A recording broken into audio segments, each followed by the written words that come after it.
कागरू काल भैया पूर्वांचल के आज बात हुई पूर्वांचल में विधानसभा चुनाव के। पूर्वांचल के एक पार्टी जवन बा वो अपन सीट का दावा कर दे बा और बीजेपी ओकर का जवाब दे, आज यही बात पे किया जाए चर्चा। जी हाँ, पूर्वांचल की बात में आज बात हम करेंगे ओम प्रकाश राजभर की पार्टी सुहेल देव भारतीय समाज पार्टी की 32 सीटों का दावा। जी हाँ, क्या बीजेपी उन्हें 32 सीटें देने जा रही है, ये चर्चा शुरू हो चुकी है। ओम प्रकाश राजभर ने खुद सीधे सीधे कोई दावा नहीं किया है, लेकिन राजनीति में सब कुछ सीधा नहीं होता। पासे फेंके जाते हैं, पत्ते फेंके जाते हैं और अगला आदमी अगला पत्ता फेंकता है। अभी जो पहली चाल चली है वो घोड़े के 2.5 कदम वाली चाल ओम प्रकाश राजभर ने चली है। उन्होंने 32 सीटों पर प्रभारी और सह प्रभारी घोषित किए। तो कौन से वो 32 सीटें जिन पर उनका दावा है वो आप जान लीजिए।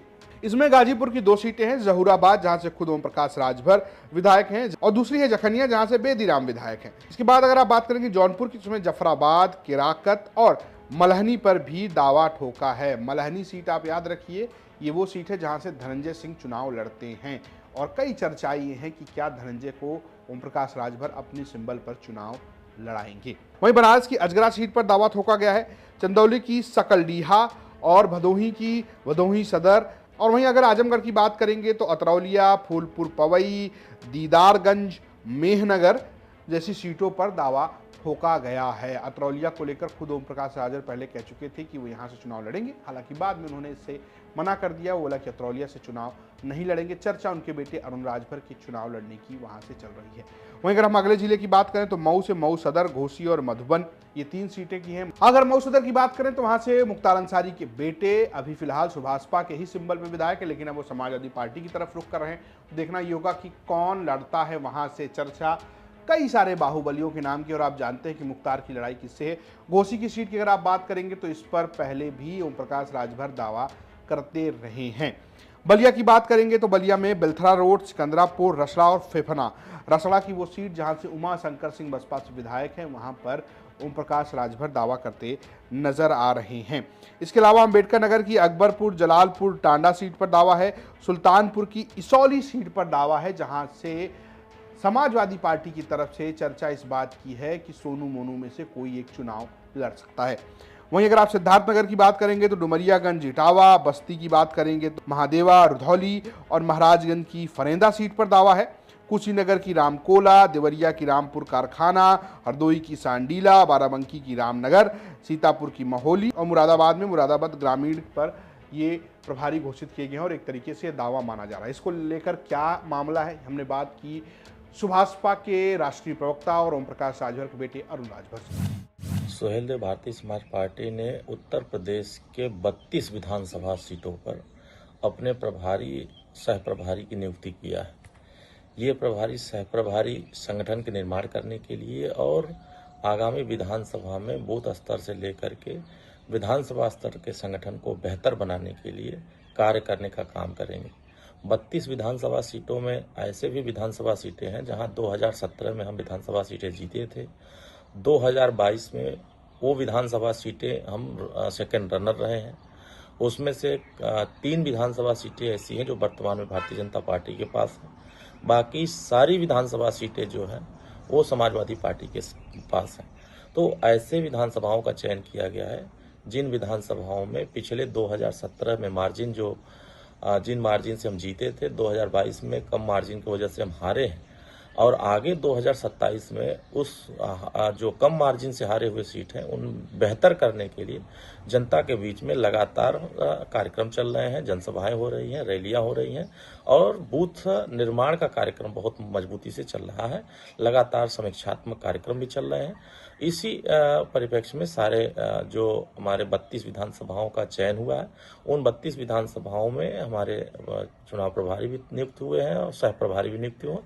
आने वाले समयों में इसमें से जो बेहतर परिणाम लाएगा, जो संगठन का निर्माण बेहतर करेगा, उसको प्रत्याशी भी बनाया जाएगा। ये शीर्ष नेतृत्व, एनडीए गठबंधन के शीर्ष नेतृत्व की इसकी सूचनाएं प्रेषित कर दी गई। अब देखने वाली बात है कि बीजेपी कितनी सीटें ऑफर करती है ओम प्रकाश राजभर को, क्योंकि एक कहावत है कि अगर आप तोप के लाइसेंस के लिए अप्लाई करेंगे तो हो सकता है कि आपको अंत तक चाकू का लाइसेंस न तो पिस्टल का लाइसेंस तो मिल ही जाए। तो तोप का लाइसेंस जो है वो ओम प्रकाश राजभर की तरफ से लगा दिया गया है। अब देखना यह है कि कितनी सीटें मिलती हैं। पिछली बार तमाम दावे और विपक्षी गठबंधन में होने के बाद भी ओम प्रकाश राजभर को 17 सीटें मिली थी। सपा गठबंधन में वो 17 सीटों पर लड़े थे और 6 सीटों पर उन्होंने जीत दर्ज की थी। अब बीजेपी चूंकि सत्ताधारी है और वो बार्गेन करने में बहुत तेज है, तो क्या बीजेपी के सामने ओम प्रकाश राजभर का ये दांव चलेगा, ये एक बड़ी बात है। हालांकि जब उनसे कानपुर के विकसित यूपी बैठक में हमने बातचीत में पूछा तो उन्होंने एक बात कही कि वो सीट के लिए नहीं, जीत के लिए लड़ेंगे। गठबंधन में कितनी सीटें ले रहे हैं आप? अब देखिए, सरकार हम लोगों को भारतीय जनता पार्टी की बनाना है। सीट का झगड़ा नहीं है, सरकार बनाने का झगड़ा है। हम सब लोग मिलकर के 2017 से भी बेहतर प्रदर्शन करने जा रहे हैं। चुनाव के बाद फिर हमारी आपकी मुलाकात होगी, आप देख लीजिएगा। 2 नेता कांग्रेस और सपा दोनों 17 में रिहर्सल कर चुके हैं मिलके, 47 सीट पाए थे। अब अखिलेश जी को अगर ज्ञान हो तो वो समझ लें कि ओम प्रकाश राजभर के साथ गठबंधन करके 125 सीट पाए। अब ओम प्रकाश राजभर साथ छोड़ दिए हैं, अब कहाँ जाएंगे अब वो खुद समझ लें। अपनी सीटें बता दीजिए, आपकी पार्टी कितनी सीटें आ रही? जो मिलेगा लड़ा जाएगा, सीट का झगड़ा नहीं है। तैयारी तो हम लोग 403 सीट पर करते हैं। अभी देखिए यहीं आपके कानपुर के नेता हमारे यहाँ जमे हुए हैं, सब हर जगह आपको टिमटिमा रहे हैं, 75 जिले में एकदम गुनगुना रहे हैं। अब जीत तो गठबंधन की होगी, लेकिन पार्टी सबसे पहले आती है। अब देखने वाली बात यह है कि कितनी सीटें ओम प्रकाश राजभर अपनी पार्टी को दिलाते हैं। और ये जिन सीटों का हमने बात की है, जिन पर दावा है ओम प्रकाश राजभर का, अगर आप वहां से हमारा कार्यक्रम देख रहे हैं तो जरा कमेंट बॉक्स में बताइए कि क्या माहौल है। हम अगली बार जब आएंगे तो जरूर पढ़ेंगे, अगर आप कोई अच्छा कमेंट करते हैं तो। देखते रहिए यूपी तक। नमस्कार। कांग्रेस के साथ आप कांग्रेस को किस तरीके से देख रहे हैं उत्तर प्रदेश में?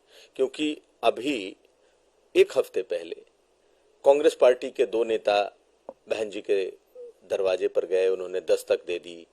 कांग्रेस पार्टी ने उससे अपना पल्ला झाड़ लिया, लेकिन ये अब कहा जा रहा है कि कांग्रेस पार्टी एक चाहती है कि कोई ना कोई दलित पार्टी, दलित चेहरा खास करके बसपा के साथ जाए। आपको लगता है, क्योंकि आपके भी कांग्रेस से संबंध रहे? नहीं, मैं दलित पार्टी नहीं हूँ, मैं दलित पार्टी नहीं हूँ। बीएसपी के लिए आप ऐसा कहना चाहते तो उनके नेताओं के सामने कहना, शायद वो जवाब आपको दे सकें।